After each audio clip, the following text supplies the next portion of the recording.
করে যদি কাফন আন্দোলন হতে পারে আমার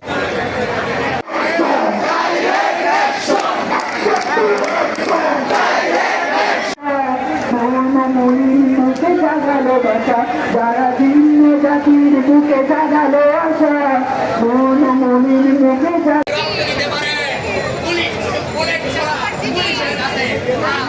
বুক পেতে দিতে পারে তাহলে আমাদের আন্দোলনকে অনেক বড় হয়ে গেছে এখন পুলিশ সামনে বুক পেতে দিতে হয় আমরা কি বুক পেতে দিব না আজকে যদি